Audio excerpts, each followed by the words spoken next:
திராவிட முன்னேற்ற கழகத்துடைய மாணவர் அணி சார்பில் மொழி போட்டி தியாகிகளுக்கு வீர வணக்கம் செலுத்துகின்ற இந்த பொதுக்கூட்ட நிகழ்ச்சியிலே கலந்து கொண்டு வரவேற்புரை ஆற்றியிருக்கின்ற நகர கழகத்தின் செயலாளரும் நகர்மன்ற துணைத் தலைவருமான அன்பு சகோதரர் வெள்ளச்சாமி அவர்களே, இந்த நிகழ்ச்சியிலே எனக்கு முன்னாலே உரையாற்றி விடைபெற்றிருக்கின்ற நமது வேடசந்தூர் தொகுதியினுடைய சட்டமன்ற உறுப்பினர், திராவிட முன்னேற்ற கழகத்தினுடைய தலைமை செயற்குழு உறுப்பினர், சட்டப்பேரவையுடைய முன்னாள் துணை பெருந்தலைவர் மரியாதைக்குரிய அண்ணன் காந்திராஜன் அவர்களே, தலைமை கழகத்தின் பேச்சாளர் மரியாதைக்குரிய சகோதரர் தூத்துக்குடி சரத்பால் அவர்களே, மாநில நெசவாளர் அணி செயலாளரும் ஒற்றைச்சத்திரம் தொகுதியினுடைய தொகுதி பார்வையாளருமான அருமை சகோதரர் பரணி கரூரை சேர்ந்த பரணி மணி அவர்களே, தலைமை கழக பேச்சாளர் மரியாதைக்குரிய சகோதரர் ஆம்பு தர்மன் அவர்களே, நிகழ்ச்சியிலே பங்கெடுத்து சிறப்பித்திருக்கிற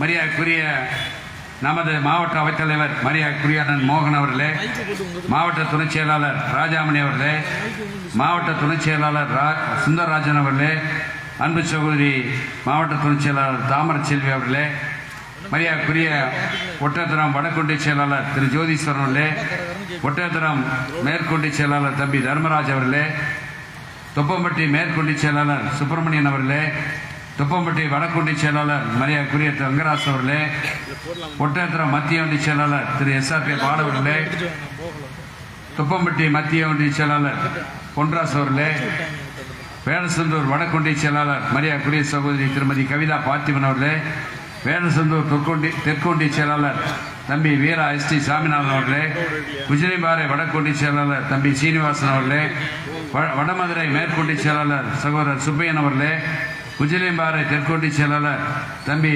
ராஜலிங்கம் அவர்களே, வடமதுரை கிழக்கொண்டி செயலாளர் சகோதரர் பாண்டி அவர்களே, நத்தம் தெற்கொண்டி செயலாளர் அருமை சகோதரர் ரத்தன்குமார் அவர்களே, நத்தம் வடக்கொண்டி செயலாளர் மரியாதைக்குரிய பழனிசாமி அவர்களே, சானார்பட்டி தெற்கொண்டி செயலாளர் தர்மராஜ் அவர்களே, வடக்கொண்டி செயலாளர் தம்பி மோகன் அவர்களே, மற்றும் இந்த நிகழ்ச்சியிலே பங்கெடுத்துக்கின்ற தலைமைச் செயற்குழு உறுப்பினர் தம்பி கண்ணன் அவர்களே, தலைமை பொதுக்குழு உறுப்பினர் மரியாதைக்குரிய சகோதரர் வெங்கடசாமி அவர்களே, சூப்பர் டெக் செல்வராஜ் அவர்களே, நத்தம் பேராட்சி மன்றத்தின் தலைவரும் மரியாதைக்குரிய தலைமை பொதுக்குழு உறுப்பினருமான சகோதரர் ஷேக் சிக்கந்தர் பாட்சா அவர்களே, தலைமை பொதுக்குழு உறுப்பினர் வழக்கறிஞர் முத்துக்குமார் சாமி அவர்களே, தலைமை பொதுக்குழு உறுப்பினர் அருமை சகோதரர் பூபதி அவர்களே, மரியாதைக்குரிய நகரமன்ற தலைவர் மரியாதைக்குரிய தம்பி திருமலசாமி அவர்களே, முன்னாள் துணை பெருந்தலைவர்கள் அருமை சகோதரி திருமதி சத்யபவனா ராஜேந்திரன் அவர்களே, மரியாதைக்குரிய சகோதரி திருமதி ஐயம்மாள் முருகன் அவர்களே,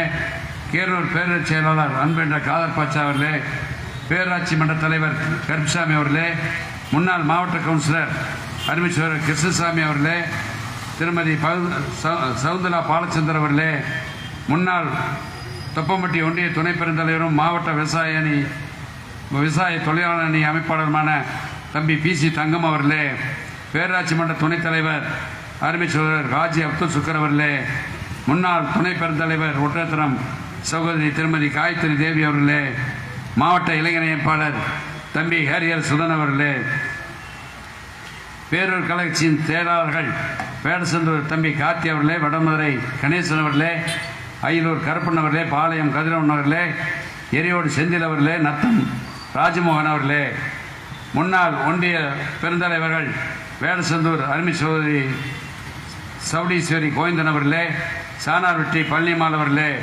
பேராட்சி மன்ற தலைவர்கள் வேடசந்தூர் சகோதரி மேகலா அவர்களே, எரியோடு சகோதரி முத்துலட்சுமி கார்த்தி அவர்களே, வடமதுரை பேராட்சி தலைவர் மரியாதைக்குரிய சகோதரி திருமதி நிர்பா ராணி கணேசன் அவர்களே, பாளையம் பேராட்சி தலைவர் மரியாதைக்குரிய சகோதரர் பழனிசாமி அவர்களே, மரியாதைக்குரிய முன்னாள் மாவட்ட கவுன்சிலர்கள் தமிழ்ச்செல்வி ராமச்சந்திரன் அவர்களே, மரியாதைக்குரிய சகோதரி லலிதா மோகன் அவர்களே, பேராட்சி மன்ற துணைத் தலைவர்கள் வேடசந்தூர் சாகில் அமித் அவர்களே, எரியோடு ஜீவா அவர்களே, அய்யலூர் செந்தில் அவர்களே, நத்தம் மகேஸ்வரி அவர்களே, மாவட்ட சார்பணியினுடைய தலைவர்கள் சின்னசாமி சுப்பிரமணியன், அமைப்பு சாரா ஓட்டுநர் தலைவர் மரியாதைக்குரிய செல்வராஜ் பொன்ராஜ், பத்திரனுடைய தலைவர் ஆறுமுகம், வழக்கறிஞர் தலைவர் வேலுச்சாமி, விவசாய தொழிலாளர் தலைவர் பழனிசாமி, அயலக அணி தலைவர் நாட்டுத்துறை, தொண்டரணி தலைவர் செல்வமணி, மாவட்ட சார்பணி அமைப்பாளர்கள் தொண்டரணி தமிழர் என்ற பழனிசாமி, விவசாய அணி சேர்ந்த அமைப்பாளர் சகோதரர் மருதபிள்ளை, மகளிரணி சேர்ந்த சகோதரி பெரியவோட்டை முன்னாள் ஊராட்சி மன்ற தலைவர் மலர்விழி செல்வி அவர்கள், மரியாதைக்குரிய பொறியாளர் அணி அமைப்பாளர் தம்பி கார்த்தி, கலை இலக்கிய பேரவையுடைய அமைப்பாளர் தம்பி SVF வெங்கடு, வழக்கறிஞர் அமைப்பாளர் வழக்கறிஞர் சுந்தரமூர்த்தி, இலக்கியணி சேர்ந்த அறிவி சோதரர் இளங்கோ, சிறுபான்மை நல உரிமை பிரிவு காட்டுபாவா சேட்டு, நெசவாளர் அணி அமைப்பாளர் சொக்கலிங்கம், மரியாதைக்குரிய மீனவர் அணி அமைப்பாளர் மகாராஜா, மருத்துவர் அணி சேர்ந்த தம்பி விக்னேஷ், தொழிலாளர் அணி சேர்ந்த வேலுமணி, மரியாதைக்குரிய விளையாட்டு அணி சேர்ந்த கார்த்திக், சுற்றுச்சூழல் அணி கண்ணன், அமைப்பு சாரா ஓட்டுநர் அணி அமைப்பாளர் செல்வராஜ், அயலக அணி அமைப்பாளர் ஜெயராஜ், தகவல் தொழில் அணி அமைப்பாளர் தினேஷ், மாவட்ட மாணவர் அணி துணை அமைப்பாளர்கள் தம்பி சுரேஷ்குமார், SRK சரண்யா, நத்தம் சிவா, செல்வகுமார், நன்றி உரை ஆற்றிருக்கின்ற மாவட்ட மாணவருடைய அமைப்பாளர் தம்பி அயலூரை சேர்ந்த தம்பி தினேஷ் முத்துகிருஷ்ணன் அவர்களே, மற்றும் இந்த நிகழ்வில் பங்கேற்றிருக்கிற மாவட்ட, ஒன்றிய, நகர, பேரூர், கிளைக்கழக, வார்டு கழகத்துடைய செயலாளர்களே, பிரதிநிதிகளே, கழகத்தின் பல்வேறு அணியினுடைய அமைப்பாளர்களே, துணை அமைப்பாளர்களே, உள்ளாட்சியுடைய முன்னாள் இந்நாள் பிரதிநிதிகளே, கூட்டுறவு சங்கத்துடைய முன்னாள் பிரதிநிதிகளே, வரி வந்திருக்கின்ற கழகத்தின் பல்வேறு பொறுப்பில் இருக்கின்ற கழக முன்னோடிகளே, வரி வந்திருக்கின்ற தலைவர் கலைஞர் அவர்களின் உயிரினும் மேலான அன்பு உடன்பிறப்புகளே, அனைவருக்கும் எனது முதற்கண் நன்றி கலந்த வணக்கத்தை தெரிவித்து, இன்று நமக்கு தமிழ் மொழிக்காக தன் இன்னுயிரை நீத்த மொழிப்போர் தியாகிகளுக்கு வீர வணக்க நாள் செலுத்துகின்ற இந்த கூட்டம், இதை திராவிட முன்னேற்ற கழகம் ஆண்டுதோறும் ஜனவரி 25ஆம் தேதி இதை ஆண்டுதோறும் அந்த அவர்களுக்கெல்லாம் புகழஞ்சலி செலுத்துகின்ற கூட்டமாக இதை நடத்தி கொண்டிருக்கிறது. அந்த வகையில் இன்றைக்கி நமது மாணவர் அணி சார்பாக ஒட்டத்தில் இந்த கூட்டம் மிக எழுச்சியோடும் ஏற்றத்தோடும் இங்கே சிறப்பாக நடைபெற்று கொண்டிருக்கிறது. இந்த கூட்டத்தை ஏற்பாடு செய்திருக்கின்ற நகர கழகத்திற்கும் மாணவர் அணி சேர்ந்த தம்பிமார்களுக்கும் எனது நன்றியை இந்த நேரத்திலே முதலில் தெரிவிக்க கடமைப்பட்டிருக்கிறேன். இங்கே பேசியவரெல்லாம் நமது மொழிக்காக 1938ஆம் ஆண்டு ஆரம்பிக்கப்பட்டது இந்த மொழிக்காக போராட்டம். டெல்லியில் இருக்கின்ற ஒன்றிய அரசு அன்றைக்கு இந்தியை கட்டாயமாக திணிக்க வேண்டும் என்பதற்காக கொண்டு வந்தார்கள். அதை எதிர்த்து தந்தை பெரியார், பேரறிஞர் அண்ணா, தலைவர் கலைஞர், பல்வேறு தலைவர்கள், திராவிட முன்னேற்ற கழகத்தினுடைய முன்னோடிகள்லாம் பெரிய போராட்டமாக 1938 ஆரம்பித்து 1965 இங்கே பேசிய அண்ணன் காந்திராஜன், அதே மாதிரி தலைமை கழக பேச்சாளர் சொன்னது போல 1965ஆம் ஆண்டு 18 நாட்கள் அந்த மாணவர்கள் நடத்திய போராட்டம் தான் பெரிய போராட்டம். அதிலே பல பேர் சுட்டுக் கொல்லப்பட்டார்கள். அதை பணிந்துதான் ஒன்றிய அரசு இன்னைக்கு, அதாவது எந்தெந்த மாநிலத்திலே அவர்கள் பேச விரும்புகிறார்களோ அது இருமொழி கொள்கையை கொண்டு வந்தார்கள், ஆங்கிலமும் தமிழும். அதை கொண்டு வந்த பெருமை, இந்தியை தமிழ்நாட்டில் நுழைய விடாமல் தடுத்தது திராவிட முன்னேற்ற கழகத்தினுடைய அன்றைய தலைகர்த்தார்கள் தந்தை பெரியார், பேரறிஞர் அண்ணா, மாண்பு அன்றைய நமது கழக தலைவர் கலைஞர் அவர்கள் என்பதை இந்த நேரத்தில் நான் தெரிவித்துக் கொள்வதில்லை. குறிப்பாக தாளமுத்து நடராஜன் அவர்கள், மயிலாடுதுறை சாரங்கபாணி, அதே மாதிரி நமது விராலிமலை சண்முகம், இப்படி பீளமேடு தண்டபாணி போன்ற நிறைய பேர் இந்த இன்னைக்கு அவர்களெல்லாம் வீர வணக்க செலுத்துகிற ஒரு 12 பேர், அவர்களுக்கெல்லாம் இதே மாதிரி ஒரு 63 பேர் அந்த 18 நாளிலே சுட்டுக் கொல்லப்பட்டார்கள். அவர்களுக்கெல்லாம் இன்றைக்கு வீர வணக்கம் செலுத்துகின்ற கூட்டமாக இது அமைந்திருக்கிறது. எனவே தமிழ் மொழி காத்த அந்த தலகத்தாவுக்கு இன்னைக்கு பேரறிஞர் அண்ணா அவர்கள் சொன்னார். மாண்புகு நமது கழகத் தலைவர் அவர்கள் சென்னையிலே எக்மோரிலே தாளமுத்து நடராஜன் என்ற மாளிகை கட்டி, அந்த கட்டடத்தை கட்டி அவருக்கு அவருடைய பெயரை சூட்டிய பெருமை திராவிட முன்னேற்ற கழகத்தை சாரும் என்பதை இந்த நேரத்தில் தெரியும். எத்தனையோ பேர் இன்னைக்கு மொழிப்போருக்காக கூட்டம் நடத்தலாம், ஆனால் திராவிட முன்னேற்ற கழகத்துக்கு தான் அந்த பெருமை இருக்கிறது என்பதை இந்த நேரத்தில் தெரிவித்து, அவர்கள் மாணவர்களெல்லாம் அன்றைக்கு வெகுண்டு எழுந்து எங்கே பார்த்தாலும் போராட்டம், எழுச்சியான போராட்டம். அதன் பிறகுதான் ஒன்றிய அரசு பணிந்து இருமொழி கொள்கையை இன்றைக்கு அமல்படுத்திய காரணத்தால் தான் இன்றைக்கு தமிழ்நாட்டிலே இதுவரை இந்தி வரவில்லை. நாம் இந்தி வேண்டாம் என்று கட்டாயப்படுத்தக்கூடாது. படிக்கிறவர்கள் படித்துக் கொள்ளலாம், அதில் நாம் தலையிடவில்லை. ஆனால் கட்டாயப்படுத்தக்கூடாது. இந்தி மொழி தான் இன்னைக்கு பல்வேறு இன்னைக்கு நிலைக்கு இன்னைக்கு ஒன்றிய அரசு பிரதம மந்திரி அவர்கள் பொறுப்பேற்ற முன்பு, மோடி அரசாங்கம் 2014 பொறுப்பேற்ற முன்பு ஒவ்வொரு கட்டத்திலும் இந்தியை எப்படியாவது திணிக்க வேண்டும் என்பதற்காக முயற்சி செய்கிறார்கள். ஆனால் இந்தியாவில் இருக்கின்ற பல்வேறு மாநிலங்கள், நம் தமிழ்நாடு மட்டுமல்ல, பல்வேறு வடக்கு இருக்கின்ற அத்தனை மாநிலங்களும் இன்றைக்கு எதிர்ப்பு தெரிவித்து வருகின்றன. அந்த வகையில் அதனால்தான் இன்னைக்கு ஒன்றிய அரசு அதை செயல்படுத்த முடியாத கட்டத்திலே இருக்கிறது என்பதை இந்த நேரத்தில் தெரிவித்துக் கொண்டு, மொழிக்காக அந்த வீர மரணம் அடைந்த அந்த தியாகிகளுக்கு இந்த நேரத்தில் நாம் அனைவரும் அவர்களுக்கு அஞ்சலி செலுத்துகின்ற கூட்டமாக இது அமைந்திருக்கிறது. குறிப்பாக தலைவர் கலைஞர் அவர்கள் ஆட்சி பொறுப்பில் இருந்த சமயத்திலும் சரி, அதே மாதிரி 2006-11 அன்றைக்கு டெல்லியிலே டாக்டர் மன்மோகன் சிங் அரசு இருந்த சமயத்திலே தமிழுக்கு செம்மொழி அந்தஸ்தை வாங்கி கொடுத்தவர் தலைவர் கலைஞர் அவர்கள் என்பதை இந்த நேரத்தில் நான் தெரிவித்தேன். எந்த மொழிக்கும் இல்லாத பெருமையை தமிழுக்கு அந்த பெருமையை வாங்கி கொடுத்தவர் தலைவர் கலைஞர் அவர்கள். அதுக்காக ஒரு செம்மொழி ஆராய்வு மையம் இன்னைக்கு சென்னையில் நிறுவப்பட்டிருக்கிறது. அதையெல்லாம் கொண்டு வந்த பெருமை தலைவர் கலைஞர் அவர்களை சாரும்.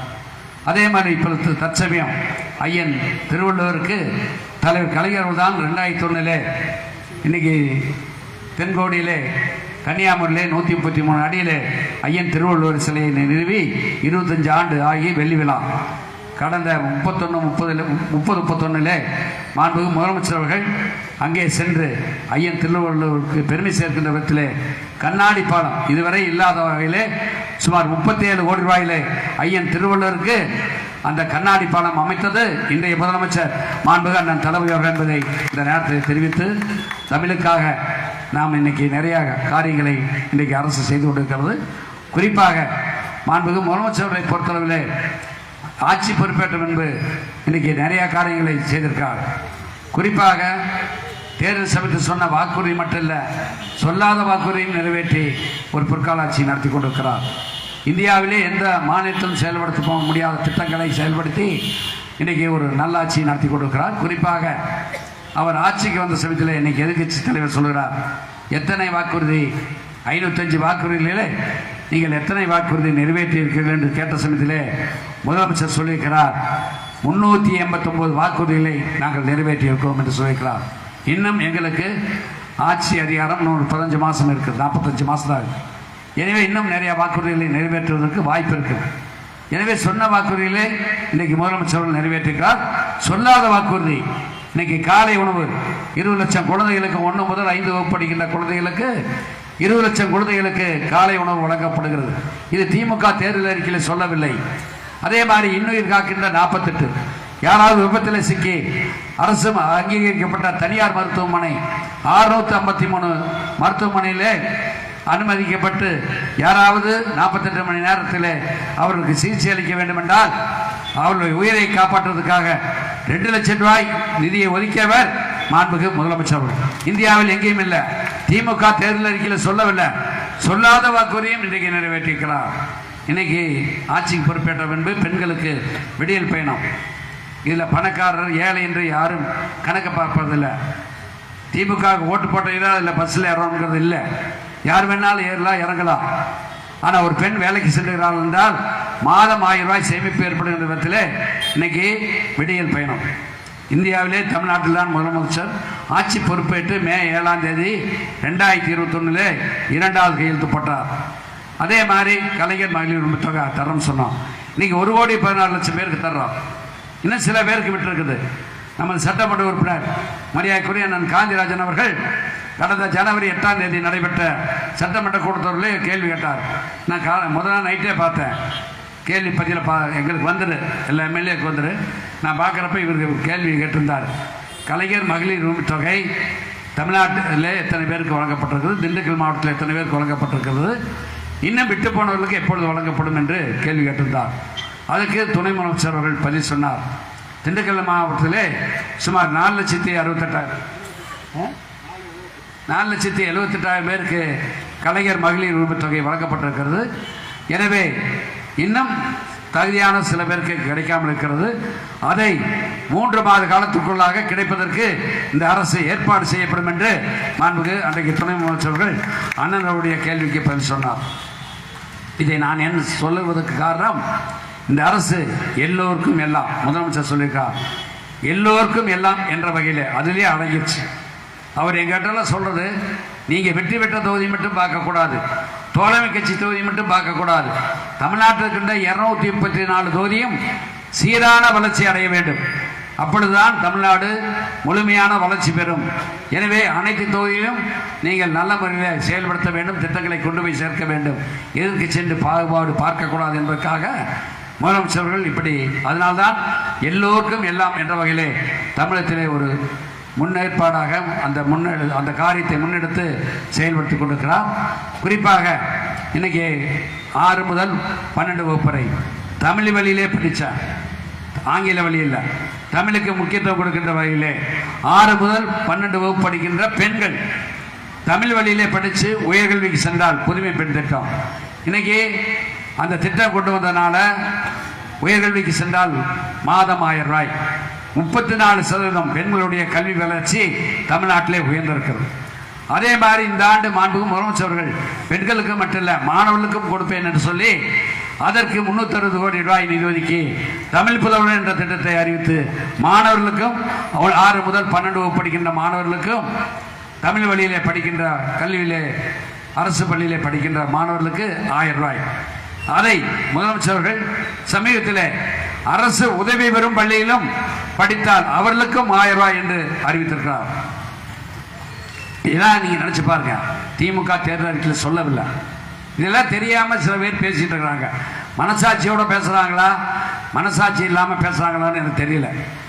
இன்னைக்கு மக்களுக்காக இன்னைக்கு அவர் சொன்னார், ஆட்சிக்கு வந்த உடனே முதியோர் தொகை 1000 என்பதை 1500 உயர்த்தி கொடுத்துருக்கிறோம், மாற்றுத்திறனாளிக்கு உதவித்தொகை 1000 என்பதை 1500 உயர்த்தி கொடுத்துருக்கிறோம். அதே மாதிரி பெண்கள் வாங்கிக்கின்ற நகைக்கடன் ஆட்சிக்கு வந்த உடனே சொசைட்டியில் 5 பவுன் கடன் நகைக்கடன்லாம் தள்ளுபடி செஞ்சுருக்கிறோம். அதே மாதிரி பெண்கள் வாங்கிக்கின்ற சுயகுழு கடன்லாம் ஆட்சிக்கு வந்த உடனே சொசைட்டியில் வாங்கினதெல்லாம் தள்ளுபடி பண்ணிக்கிறோம். இன்னைக்கு சுயகுழு கடன் உச்சபட்ச கடன் கடந்த ஆட்சியில் 12 லட்சம் ஆச்சு. இன்னைக்கு 50 லட்சம் 60 லட்சம் எல்லாம் கொடுப்பதற்கு முதலமைச்சர்கள் உத்தரவு வழங்கியிருக்கார். அதே மாதிரி மாண்புமிகு துணை முதலமைச்சர் அவர்கள் இன்னைக்கு சிறப்பு திட்ட செயலாக்கத்துறை அமைச்சராக இருக்கின்ற காலத்தால் விளையாட்டுத்துறையை மேம்படுத்துவதற்காக நிறைய காரியங்களை முன்னெடுத்து செயல்படுத்தி கொண்டிருக்கிறார். 2 பேரும் போட்டி போட்டுக்கொண்டு ஒவ்வொரு மாவட்டத்துக்காக சென்று பல்வேறு வளர்ச்சி பணிகளை செய்து கொண்டிருக்கிறார்கள். நமது மாவட்டத்தை பொறுத்தவரை நமது மாண்புமிகு ஊரக வளர்ச்சித்துறை அமைச்சர் மாண்புமிகு அண்ணன் ஐபி அவர்கள் இன்னைக்கு உள்ளாட்சித்துறை அமைச்சர் இருக்கின்ற காரணத்தால் இன்னைக்கு தமிழ்நாட்டிலே எந்த ஆட்சியிலும் செய்யாத வகையிலே இன்னைக்கு 2 ஆண்டு காலத்திலே 20,000 கிலோமீட்டர் சாலைகளை, கிராம சாலைகளை சீர் செய்வதற்காக சுமார் 8,000 கோடி ரூபாய் நிதி கொடுத்து அனைத்து சாலைகளும் மெட்டல் போட்டிருந்தால் சரி, பழைய தார் ரோடு 5 வருஷத்துக்கு மேலான அத்தனை சாலையிலும் சீரமைக்க வேண்டும் என்பதற்காக இன்னைக்கு நிதி கொடுத்து அந்த பணிகளை செய்து வருகிறார்கள். அதை விட மேலாக ஒவ்வொருவருக்கும் கனவிற்கும் சொந்த வீடு கட்ட வேண்டும் என்று கலைஞர் கனவு இல்லம் 8 லட்சம் வீடுகளை கட்டுவேன், 10 ஆண்டு காலத்திலே தமிழகத்திலே குடிசை இல்லாத மாநிலமாக தமிழகத்தை உருவாக்குவேன் என்று சொன்னார் முதலமைச்சர். அதன் அடிப்படையில் முதல் கட்டமாக 1 லட்சம் வீடுகள் கட்டுவதற்கு அனுமதி தந்து இன்னைக்கு 3 லட்சம் ரூபாயிலே வீடுகள் கட்டுகின்ற திட்டம். அதில் சொசைட்டியில் விரும்பினால் 1 லட்சம் ரூபாய் கடன், பெண்கள் சுயக்குழுவில் மெம்பராக இருந்தால் 50,000, 5 லட்சம் ரூபாயில் வீடுகள் கட்டுகின்ற திட்டத்தை இந்தியாவில் எங்கேயும் இல்லை, தமிழ்நாட்டில் தான் முதலமைச்சர் செயல்படுத்தி கொண்டிருக்கிறார். அதே மாதிரி 2001க்கு முன்னாடி கட்டப்பட்ட வீடுகளை, தொகுப்பு வீடுகளை பழுதுபார்ப்பதற்காக 2 லட்சம் வீடுகளை பழுதுபார்ப்பதற்காக 2,000 கோடி ரூபாய் ஒதுக்கப்பட்டு உள்ளாட்சித்துறையின் மூலமாக மாண்புமிகு முதலமைச்சர் அனுமதி தந்து மாண்புமிகு அண்ணன் உள்ளாட்சித்துறை அமைச்சர் ஐபி அவர்கள் அதையெல்லாம் இந்த காரியத்தை இன்றைக்கு செய்து கொண்டிருக்கிறார். இப்படி நான் சொல்லிக்கொண்டே போகலாம்.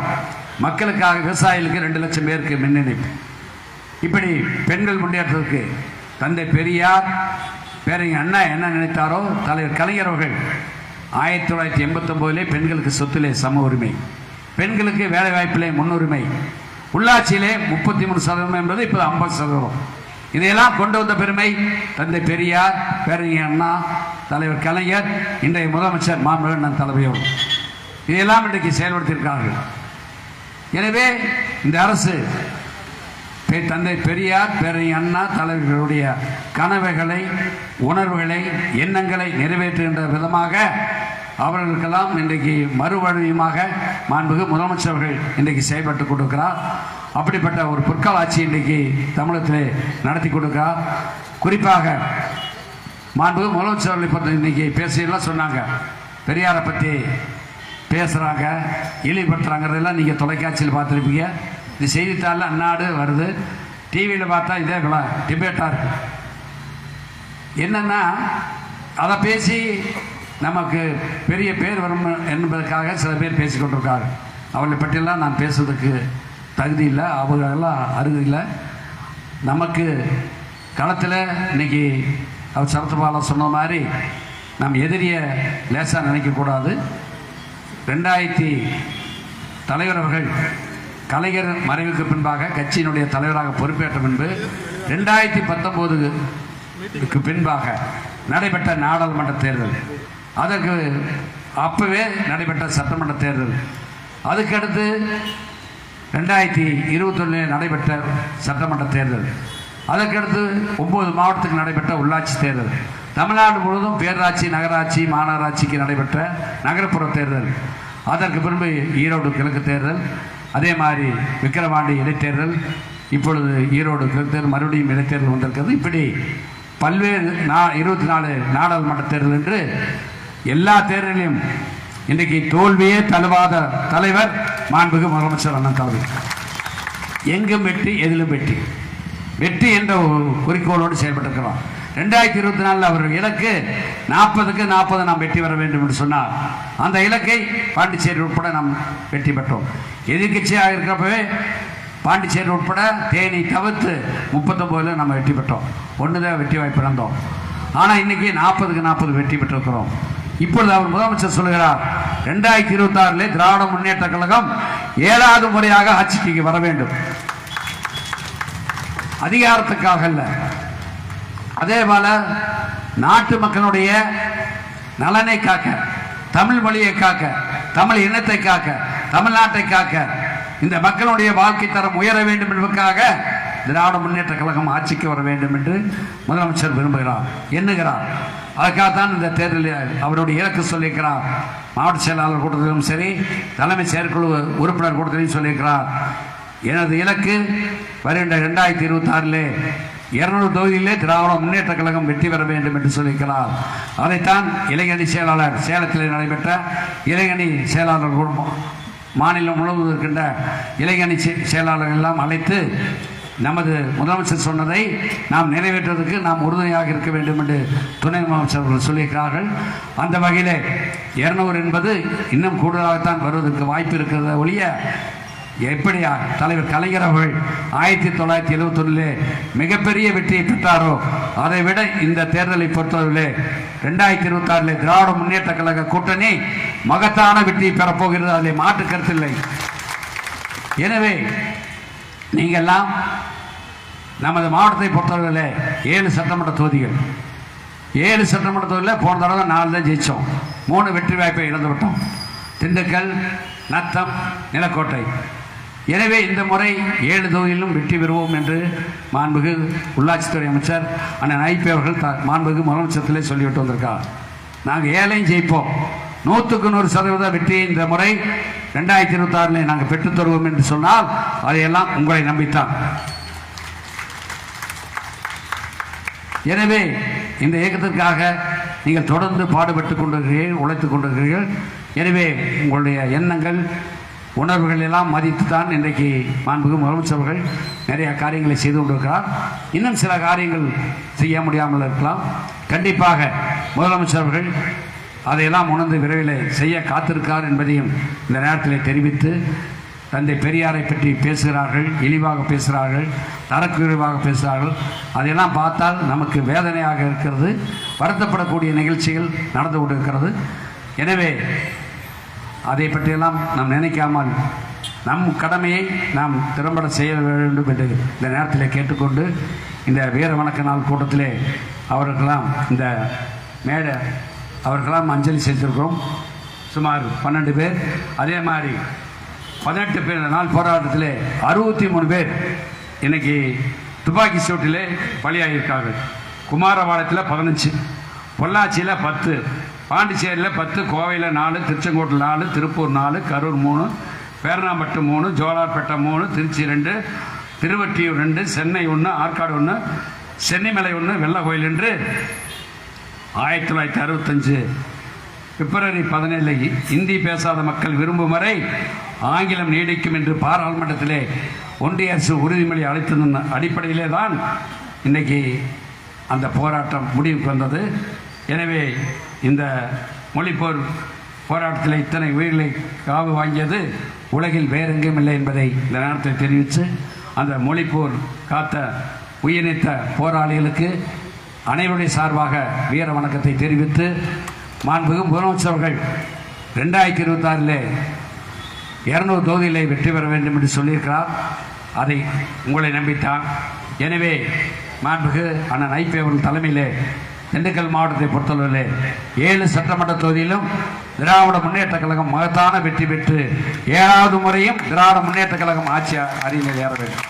ஏன்னா 2019 எல்லா தேர்தலிலும் தலைவர் அவர்கள் கலைஞருக்கு பின்பாக மாண்புமிகு முதலமைச்சர்கள் பொறுப்பேற்ற முன்பு எல்லா தேர்தலிலும் வெற்றி வாய்ப்பை பெற்றிருக்கிறார். 2026 அந்த வெற்றி தொடர வேண்டும். அதற்கு அந்த வீர வணக்க நாள் கூட்டத்திலே அனைவரும் அதுக்கு சூழலை ஏற்று உறுதிமொழி ஏற்று நல்ல முறையிலே பாடுபட வேண்டும், உழைக்க வேண்டும் என்று கேட்டு மீண்டும் அந்த மொழிப்போர் தியாகிகளுக்கு எனது வீர வணக்கத்தை தெரிவித்து விடைபெறுகிறேன். நன்றி, வணக்கம்.